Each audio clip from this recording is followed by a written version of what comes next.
Bismillahirrahmanirrahim. Assalamualaikum warahmatullahi wabarakatuh.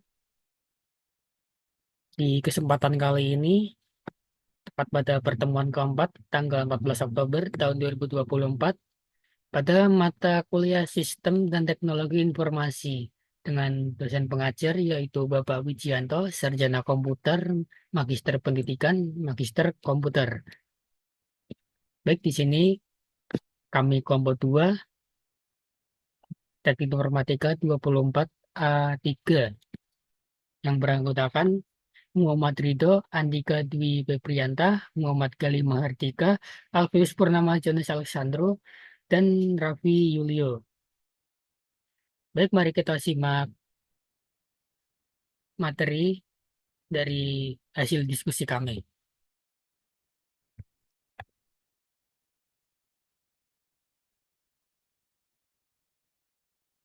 Baik, di sini adalah topik utama yang menjadi bahan diskusi kami yaitu eksplorasi perangkat teknologi informasi perangkat lunak software.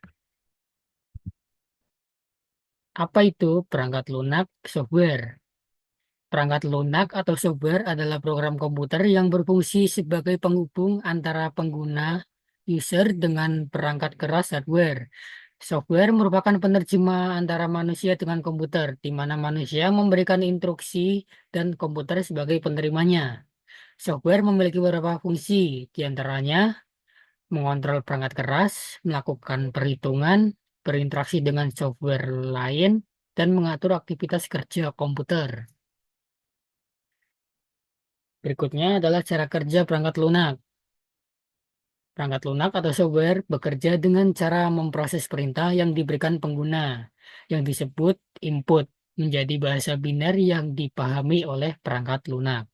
Setelah itu, perangkat lunak akan menjalankan perintah tersebut dan perangkat keras komputer akan melakukan berbagai tugas yang telah diperintahkan tadi ya.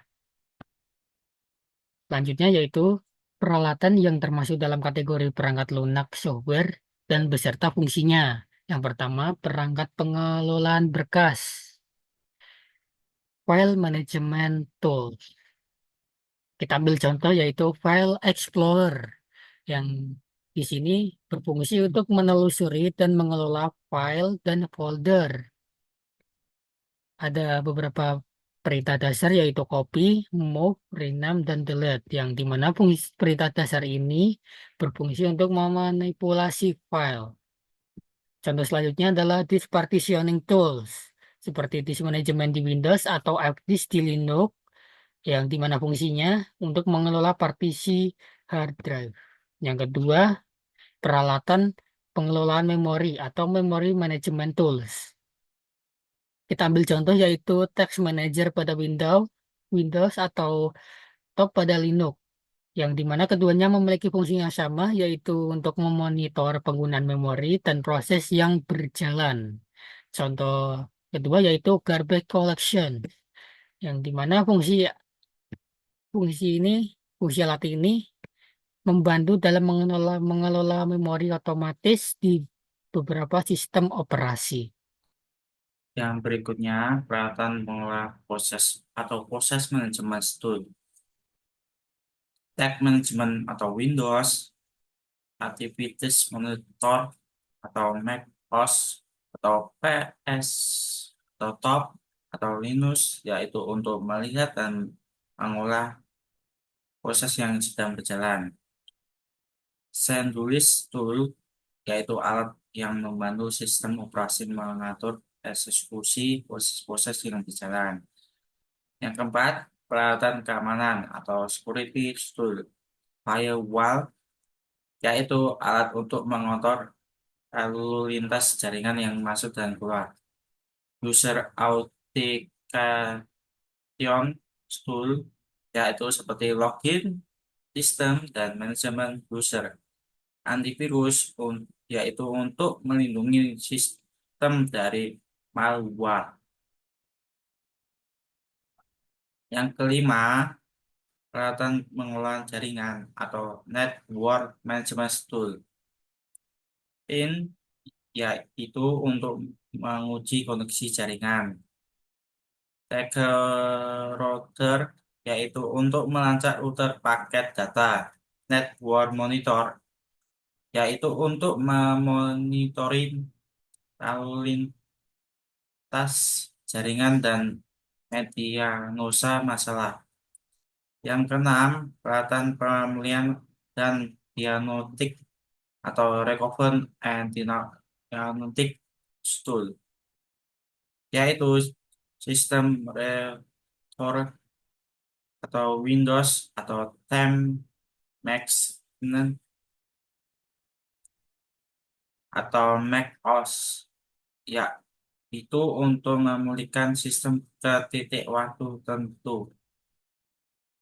Disk crash utilities, yaitu seperti TKDSK di Windows atau FSCK di Linux untuk medianosis dan memperbaiki kerusakan disk. Yang ketujuh, peralatan pengolahan perangkat keras atau hardware monitoring management tool. Device Management atau Windows atau ISPCI atau ISUSB atau Linux, ya itu untuk melihat dan mengolah perangkat keras yang terhubung ke komputer. Drive Management Tool untuk mengolah drive perangkat. Yang ke-8, perangkat sistem backup dan restore atau backup dan restore tool. Backup forwards, yaitu untuk membuat salinan data dan sistem operasi. Recovering tool, yaitu alat yang digunakan untuk mengembalikan data atau sistem yang rusak. Penggunaan perangkat lunak atau software dalam konteks sistem dan teknologi informasi. Peralatan sistem operasi atau operation system tool memainkan peran penting dalam konteks sistem dan teknologi informasi atau TI karena mereka mendukung manajemen, pengawasan, dan pemeliharaan komponen perangkat keras serta perangkat lunas. Berikut beberapa perangkat sistem operasi dan bagaimana penggunaan dalam TI. Yang pertama, manajemen proses. Yang kedua, manajemen memori. Yang ketiga, manajemen penyimpanan. Yang keempat, keamanan sistem. Yang kelima, manajemen jaringan. Yang keenam, pencatatan dan pelaporan. Yang ketujuh, automasi dan script. Berikutnya, kelebihan dan kekurangan perangkat lunak atau software. Kelebihannya, yang pertama, manajemen sumber daya yang efisien. Yang kedua, pemeliharaan sistem yang mudah. Yang ketiga, keamanan dan proteksi data. Yang keempat, kemudahan pengolahan perangkat keras. Berikut kekurangannya. Yang pertama, kompleksitas bagi pengguna pemula, yaitu banyak pengetahuan sistem operasi yang membutuhkan pemahaman teknik yang cukup, yang bisa menyulitkan pengguna pemula. Yang kedua, prosesi sumber daya, yaitu beberapa alat manajemen atau pemeliharaan bisa menggunakan banyak sumber daya seperti memori dan CPU yang bisa memperlambatkan sistem, terutama pada komputer yang spesifikasi rendah. Yang ketiga, rentang terhadap kesalahan konfigurasi. Perkenalkan, nama saya Muhammad Gani Mardika. Di sini kita akan membahas bab 2, yaitu aplikasi produktivitas. Perangkat lunak produktivitas adalah jenis aplikasi yang dirancang khusus untuk meningkatkan produktivitas kita. Dengan kata lain, software ini membantu kita bekerja lebih cepat, lebih efisien, dan menghasilkan hasil yang lebih baik. Peralatan yang termasuk dalam kategori perangkat lunak terdiri dari 4 Yang pertama ialah Microsoft Office, paket software yang sangat populer terdiri dari Word, pengolah kata, Excel lembar kerja, PowerPoint presentasi, dan masih banyak lagi. Google Workspace, alternatif gratis dari Microsoft Office, termasuk Google Docs, Sheets, Slides, dan lainnya. Yang ketiga ialah Trello, aplikasi yang sangat bagus untuk mengatur tugas dan proyek, terutama untuk kerja tim. Yang keempat adalah Zoom, yaitu platform untuk rapat online dan konferensi video. Slide berikutnya kita membahas terkait fungsi utama dari aplikasi produktivitas. Di sini terdapat 3 fungsi utama dari aplikasi produktivitas. Yang pertama ialah pengelolaan tugas, yaitu membantu pengguna merencanakan dan mengatur tugas serta proyek untuk meningkatkan efisiensi. Yang kedua, kolaborasi tim, memfasilitasi komunikasi dan kolaborasi antara anggota tim, memungkinkan kerjasama yang lebih baik. Yang ketiga, pengelolaan waktu, menyediakan alat untuk menjadwalkan kegiatan dan melacak waktu sehingga pengguna dapat memprioritaskan pekerjaan. Di sini kita juga telah merangkum kelebihan dan kekurangan dari aplikasi produktivitas. Di sini kita akan membahas terlebih dahulu tentang kelebihan dari aplikasi produktivitas. Yang pertama ialah peningkatan efisiensi, membantu pengguna menyelesaikan tugas lebih cepat melalui pengorganisasian yang baik. Yang kedua, kolaborasi tim, memfasilitasi kerja sama antar anggota tim dengan fitur berbagi dan komunikasi. Yang ketiga, pengelolaan waktu, menyediakan alat untuk menjadwalkan kegiatan dan melacak waktu, membantu pengguna memprioritaskan tugasnya. Itu tadi kelebihan dari aplikasi produktivitas. Di sini kita juga akan membahas terkait kekurangan dari aplikasi produktivitas. Yang pertama ialah ketergantungan terhadap teknologi. Pengguna mungkin menjadi terlalu bergantung pada aplikasi dan kehilangan kemampuan manajemen secara manual. Yang kedua ialah biaya. Beberapa aplikasi mungkin memerlukan biaya berlangganan yang bisa menjadi beban jika tidak digunakan secara maksimal. Yang ketiga dan terakhir ialah kurva pembelajaran. Aplikasi yang kompleks bisa memerlukan waktu untuk belajar dan menyesuaikan diri. Di slide berikutnya kita membahas terkait Database Management System atau biasa disebut dengan DBMS. Ialah perangkat lunak yang digunakan untuk mengelola data dalam basis data. DBMS adalah sebagai antarmuka antara pengguna dan basis data, sehingga pengguna dapat membuat, membaca, memperbarui, dan menghapus data. Slide berikutnya ialah peralatan dalam database management system terdiri atas perangkat keras dan alat dokumentasi basis data. Yang pertama kita akan membahas terkait perangkat keras ya, yaitu bagian fisik dari DBMS yang mencakup perangkat keluaran seperti printer dan monitor, serta perangkat penyimpanan seperti hard disk.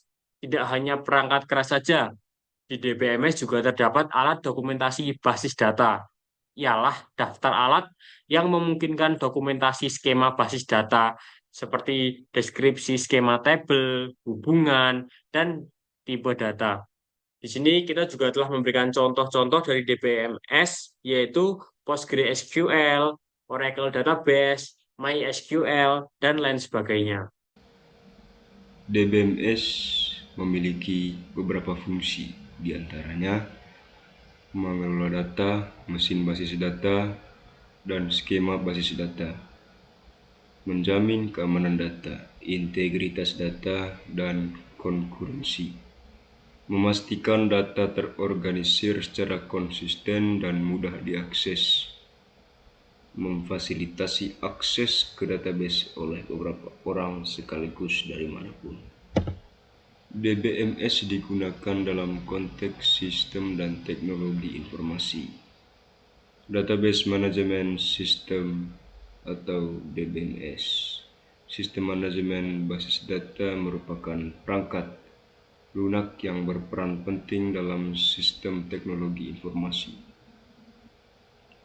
DBMS berfungsi sebagai fondasi dari sistem informasi modern yang memungkinkan inovasi dan pertumbuhan di berbagai industri. Kelebihan dan kekurangan Database Management System atau DBMS. Kelebihan yang pertama yaitu efisiensi. DBMS dapat meningkatkan efisiensi operasional karena data disimpan dalam satu lokasi yang teratur sehingga mengurangi duplikasi data. Yang kedua, pengelolaan data. DBMS dapat mengelola data dengan cara yang lebih canggih. Yang ketiga, akses data. DBMS memungkinkan beberapa orang untuk mengakses data yang sama secara bersamaan. Yang berikut adalah kekurangannya. Kekurangan dari DBMS yaitu biaya. Implementasi dan pengelolaan DBMS memerlukan investasi yang signifikan seperti perangkat keras, lisensi, pelatihan staf, dan pemeliharaan rutin. Keahlian khusus. Pengelolaan DBMS memerlukan keahlian khusus, sehingga perusahaan perlu memiliki personil yang terlatih. Yang ketiga adalah kerumitan data. Semakin banyak database yang dibangun, semakin rumit pengelolaan datanya. Yang selanjutnya adalah perangkat lunak keamanan. Perangkat lunak keamanan adalah program atau aplikasi yang dirancang untuk melindungi sistem komputer, jaringan, dan data dari ancaman seperti virus, malware, serangan cyber, dan akses tidak sah. Contoh perangkat lunak keamanan termasuk antivirus, firewall, dan perangkat lunak enkripsi. Tujuannya adalah untuk menjaga integritas, kerahasiaan, dan ketersediaan informasi. Dan berikut adalah peralatan yang termasuk dalam kategori perangkat lunak keamanan. Yang pertama adalah antivirus dan anti-malware. Yang kedua adalah firewall. Yang ketiga adalah sistem deteksi dan pencegahan instruksi atau IDS atau IPS. Yang keempat adalah enkripsi. Yang kelima adalah manajemen identitas dan akses atau IAM.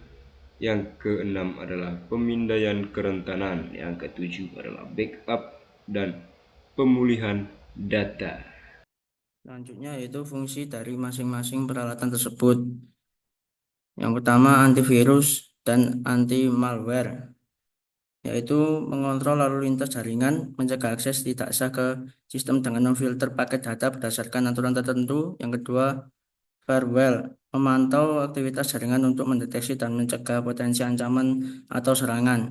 Yang ketiga, sistem deteksi dan pencegahan intrusi IDS atau IPS, yaitu melindungi data baik dalam penyimpanan maupun saat transmisikan, sehingga hanya pihak yang berwenang yang dapat mengaksesnya. Yang keempat, enkripsi, yaitu mengelola siapa yang memiliki akses sumber daya tertentu, memastikan bahwa hanya pengguna yang berwenang yang dapat mengakses informasi sensitif.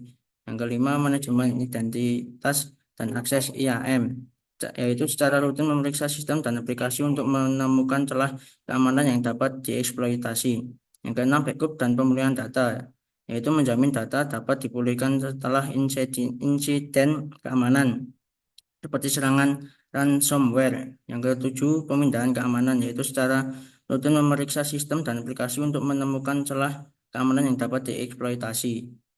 Selanjutnya, penggunaan perangkat lunak keamanan dalam konteks sistem dan teknologi informasi. Yang pertama, pengembangan perangkat lunak. Yang kedua, manajemen proyek. Yang ketiga, database manajemen. Yang keempat, analisis data. Yang kelima, keamanan. Yang keenam, komunikasi dan kolaborasi. Yang ketujuh, cloud computing. Yang kedelapan, perlindungan data. Yang kesembilan, deteksi dan respon ancaman. Yang kesepuluh, keamanan jaringan. Yang kesebelas, pengelolaan akses. Yang kedua belas, perlindungan endpoint. Kelebihan dan kekurangan perangkat lunak keamanan. Kelebihan yang pertama, perlindungan data, yaitu mencegah akses tidak sah dan menjaga kerahasiaan data. Yang kedua, deteksi ancaman, yaitu mampu mendeteksi dan menghapus malware serta ancaman lainnya. Yang ketiga, keamanan jaringan, yaitu melindungi jaringan dari serangan siber seperti DDoS. Yang keempat, pembaruan berkala, biasanya mendapatkan pembaruan untuk melawan ancaman baru. Yang kelima, pengendalian akses, yaitu memungkinkan pengaturan hak akses untuk pengguna yang berbeda. Kekurangan yang pertama biaya, yaitu banyak perangkat lunak keamanan yang memerlukan biaya lisensi yang tinggi. Kedua, kompleksitas, yaitu bisa menjadi rumit untuk konfigurasi dan dikelola terutama bagi pengguna awam. Yang ketiga, penggunaan sumber daya, yaitu beberapa perangkat lunak bisa memperlambat kinerja sistem karena menggunakan banyak sumber daya. Yang keempat, palsu positif, yaitu terkadang dapat memberikan peringatan palsu yang mengganggu.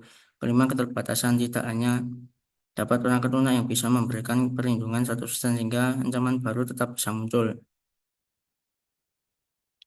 Kesimpulan, yaitu perangkat lunak merupakan komponen vital dalam sistem dan teknologi informasi yang mendukung fungsi operasi dan manajemen data di berbagai platform. Ya, terbagi menjadi dua kategori utama, yaitu perangkat lunak sistem yang mengelola perangkat keras dan menyediakan dasar bagi perangkat lunak aplikasi, serta perangkat lunak aplikasi yang memenuhi kebutuhan spesifik pengguna dalam berbagai bidang, seperti bisnis, pendidikan, dan hiburan. Secara keseluruhan, perangkat lunak tidak hanya berfungsi sebagai alat untuk menjalankan tugas, tapi juga sebagai fondasi yang mendukung inovasi dan pertumbuhan di dunia teknologi informasi. Dalam penyampaian hasil diskusi kami mendapatkan baik materi pendukung dari Google. Cukup sekian presentasi dari kelompok kami. Jika ada salah dalam penyampaian, mohon dimaafkan. Terima kasih atas perhatiannya. Wassalamualaikum warahmatullahi wabarakatuh.